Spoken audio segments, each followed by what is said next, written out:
I come to the garden alone while the dew is still on the roses. And the voice I hear falling on my ears, the Son of God discloses. And he walks with me and he talks with me and he tells me I am his own. And the joy we share as we tarry there, none other has ever known.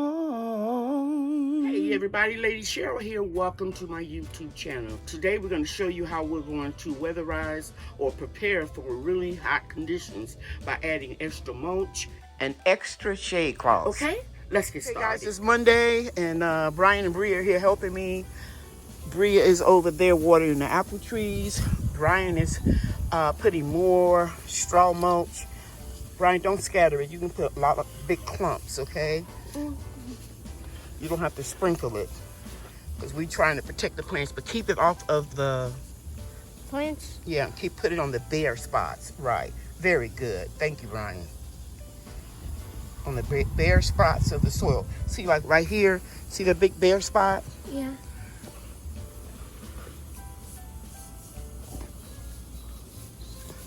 Keep rotating your hose in a different spot, Bria. Thank you. Okay. Some right here. Don't be cheap with the straw. That's what I bought it for, okay? Now look over there. You might want to walk around. I see the bare spot. You see it? Yes. Very good. Any bare spot, anywhere you see black soil, cover it.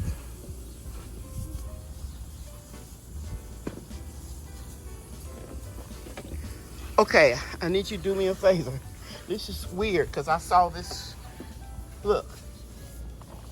This is not a strawberry. This is a Texas star hibiscus. What? Mm-hmm. Probably the seed went, flew over here. And then look at here. This looks like a Mexican petunia. You want to pull it up? Sure. We just want strawberries in here. Shake it out. Shake the dirt out. Well, leave that alone. I could put that in someplace else. Here, take it and put it. I'll take it. I'll just put it right here. And I'll repot that someplace else and this as well. And I want you to put some soil. Pardon me. Let me say that again. I want you to put straw there. Yeah. You don't have to be stingy with it, son. You have a whole shoebox full. Okay. Put a lot. There's some bare spots. Yeah. Faster, faster. Thank you. Okay.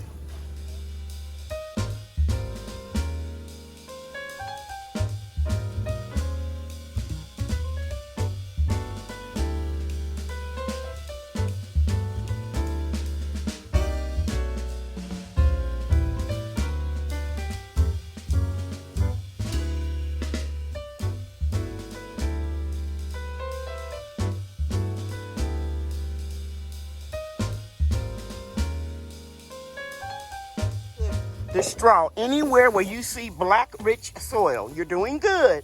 You just need to cover a little more. Very good. Come over here. Good job. Look right here, baby, where I got my camera. Right here.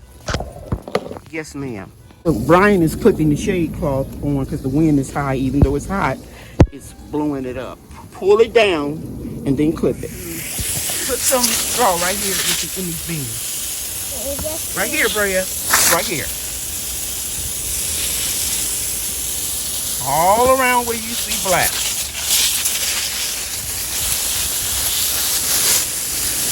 Anywhere there's any space. Oh, so don't put them on the beans, sweetie. Look. Let me show you.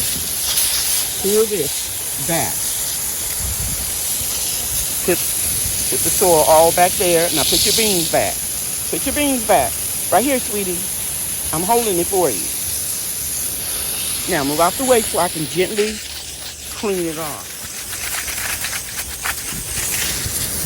Okay, now all we have to do is the tomatoes. 2 weeks ago, when Stock Brothers had their plants on sale, I bought a dozen asparagus plants for $4.99 with free shipping.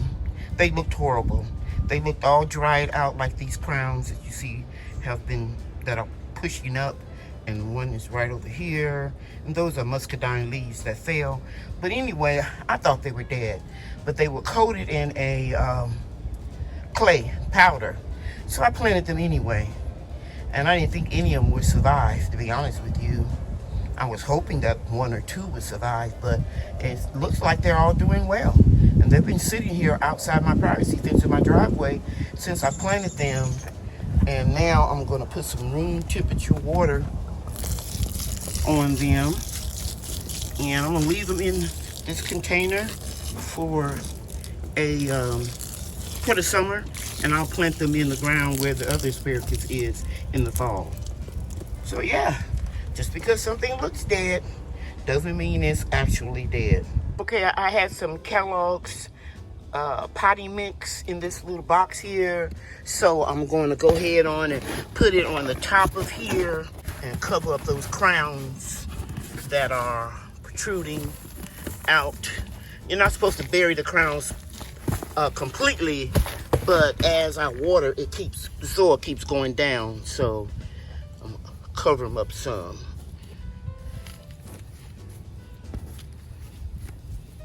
So they can spring up like the rest of these asparagus. Okay, and then I brought some more water. Even though the water is leaking out the bottom, I'm still going to put some more water on here to moisten the new soil that I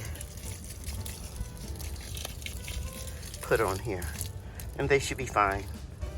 Okay, I'll bring you back in a couple weeks and let you see how they're doing. Let me just show you that our muscadines are doing very well. I water them every single day. It's 2 plants, and you can see they're getting bigger, and you have to be careful, make sure they get plenty of water during a drought, because they'll dry up and fall off.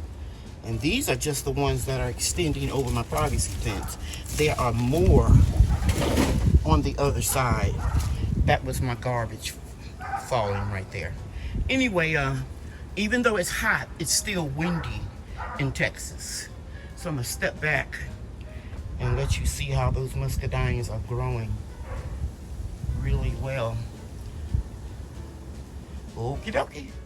Now I am watering the prayer garden area, which consists of my Minnesota midget cantaloupe, my sugar baby watermelon, my black mulberry tree, and a lot of banana plants. And as I was doing that, can you all see that bee that is going from flower to flower pollinating? And I've been watching these 2 plants close. They're being shaded by the mulberry tree, so that's good, and they're not burning up. And the containers are large enough, whereas they don't have to be watered but once a day. I was beginning to think that I was going to have to hand pollinate the flowers, and I was so excited when I saw the bee doing it for me, doing what it's supposed to do. And I guess all of the flowers that I have in the prayer garden are attracting bumblebees to the area. So thank God for that. After I get a nice amount of both of the melons on the vines, then I will start cutting the vines off and not allowing them to produce any more flowers. That way, all of the energy can go into the melons that are on the vine and let them keep getting bigger and healthier. So I'll be watching this area very closely, and I'll be bringing you back and letting you see. What I'm doing now, guys, is I'm weaving the sugar baby watermelons, the vines, in and out of the trellis as careful as I can, trying not to break anything. And you can see I did the same thing here with the Minnesota midget cantaloupe. I see a little one here, a melon, and one here. And I think that might be one there. But anyway, I'm gonna pull this vine up, and I should have put a piece of string right there in the middle. So I'm just gently tugging on it just a little, and those tendrils will start curving around the twine like it did here. So that's just an update. I got to get back to my watering. It's hot out here, guys. Smoking hot. Hey guys, it's noon and I'm out here for the second time today. I brought in bottled water that's at room temperature inside my home, and you can see that everything needs to be watered. For the second time, I watered these clone tomatoes from the bottom up, and that way you'll keep fungus off the surface of the soil, because what you want to do is just make sure that those roots are continuing to grow. Okay? In triple digit temperatures, you have to make sure that you thoroughly water small containers. The smaller the container, the more you have to water them. So I only have to water these that I'm showing you and the hanging baskets twice a day. But the larger containers, I'm getting by watering them once a day, because they are covered in the greenhouse with a 50% shade cloth. Okay guys, it is early Wednesday morning, and you can see my tomatoes have been hit hard by the excessive heat. So I have these clips. I'm gonna do my best to pull them up and secure them any way I can. Some of the blooms are still here. Wow. I've never had this to happen before, for them to lean over that much. I'm just gonna do the best I can and stake them up. Okay, I'll be back and I'll show you what I did. Okay guys, I took the clips and I pulled them up, and I can see a couple plants in here is getting really beat up by the weather. There's actually more tomatoes in here than I thought. I knew it was a lot, but it's actually more, because now that they're leaning over, I can see much more tomatoes. So we're just gonna hope for the best and keep in mind that I grow tomatoes almost all year long. So I'm gonna start some more seeds today. These look really bad. I think this area right in here didn't get as much shade from that tree and those trees. So I have some shade cloth. I'm just gonna drape it over it and just hope for the best. I'm gonna go over to the other side and let's see what we can do. I can just tell you right off the bat, it's gonna be hard for me to get through here. So I'm gonna be pinning them up as I go. All of this is leaning.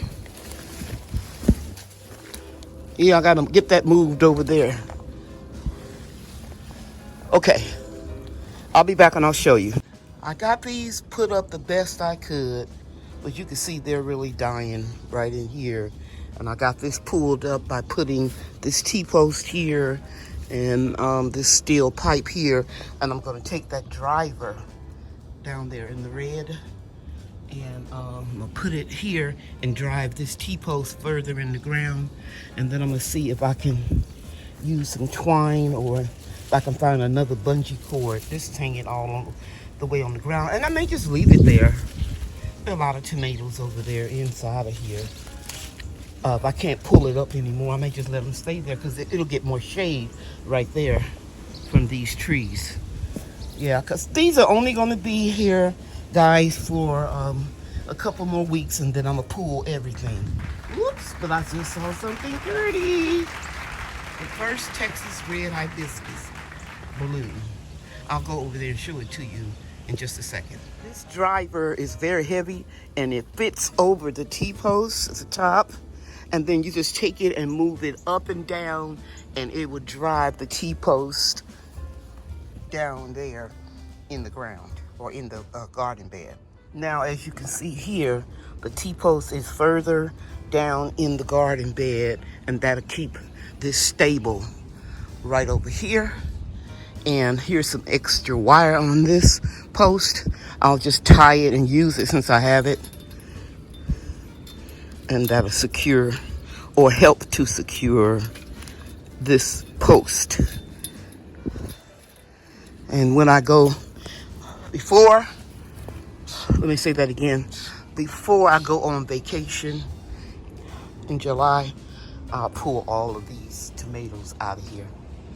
And we just hope for the best and hope we, are able to make some of those tomatoes get bigger and riper. These are nice. This is a small paste tomato.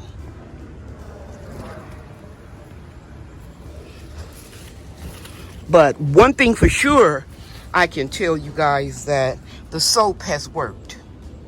The Irish Spring soap all around the food forest has kept some critters away, like squirrels, because they would eat the ripe tomatoes, and I can let them ripen on the vine instead of just taking up space on my countertop. Okay, so that's it for today as far as bracing up the plants. Unless I find a couple more bungee cords, I'm looking at everything, go out to the garage. I think I may have some, but I just don't know where they are. I got to get more organized, and if I can find them, I will pull more of these tomatoes up. Okay, let me go and show you the Texas star hibiscus. And these disrespectful birds are right near me in my trees. You can hear them in the background. Okay, let's go over there. So there she goes. The first Texas star hibiscus of the season. And we're going to be saving these. All you need to do is put them in a brown paper bag. You don't need to put them in a dehydrator. They will dry like tissue paper in 2 days. And this is what I make the tea out of to lower my blood pressure. And I use it for my herbal teas that I sell on my website. And I also ground them up and put them in flour, make them into a flour, F-L-O-U-R, and put it in my teas. So we're gonna have a lot of Texas star hibiscus. You can see they're turning a little yellow, but that's okay because they are drought tolerant, and you can see the beginning of a bud right there. And here's one peeping through right in here, and very soon, like two, okay, here's another one. They will be in full bloom in a matter of a couple of days, and I'll bring them back to you. Beautiful. We're gonna have beautiful Texas star hibiscus all the way up there, and they're gonna grow even taller. Let's harvest a little okra. I hardly ever come over on this side and let you all see when I'm harvesting the okra. And the reason why I'm taking it off at a short length is because it's so hot. I'm not going to come back out here and harvest okra twice a day like I would when the temperatures get a little cooler. But we're in for a long hot summer, according to the weather station. Okay, so I'm gonna go on the other side and harvest the rest of the okra. And look what I have to cross over, guys. Isn't that a beautiful view? And while I'm here, I'm going to turn my owls. Try to turn them every other day or every day. Sometimes I forget if I turn them or not. I like this one with the bobblehead.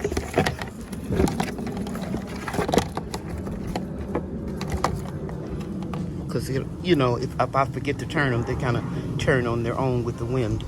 So this is the bed that I just threw a lot of seeds in here. So you can see zinnias are coming up real nice. I'm not sure. I think those may be poppies. But they don't grow well in temperatures over 80 degrees. So maybe because it's shaded over here, they're trying to do something. Okay. Cone flowers again. Whoo! This one has gotten huge. Okay, so let's go over here, close to the okra and the eggplant. And let me see if I can harvest some okra. And the sun is coming up. You guys know I'm an early riser. And it's a little small okra here. We'll take it. That one over there is too small. That one's too small. This one is a nice size, so we'll take it. It's probably got too big. Yep, it's hard to break off, but it's not real hard. So I'm gonna go ahead and get it. So it's large, but it's, as you can see, it's not, well, you can't hear it crunching, so it's not crunching, it's soft. So I can cut that up. I can make okra water if I can't do anything else, and to lower my sugar levels, glycemic levels. I'm gonna look at these two plants and see if I can get some okra, and I'll be back. While looking for bungee cords, I found more shade cloth in a box that had a label that said shade cloth on it. Got to get more organized, guys. But I got to put all my shade cloth together in a tote or a big box, and that way I'll have it all together. But I found this nice size piece. This plant came back down again, so I'm just going to let it do what it do.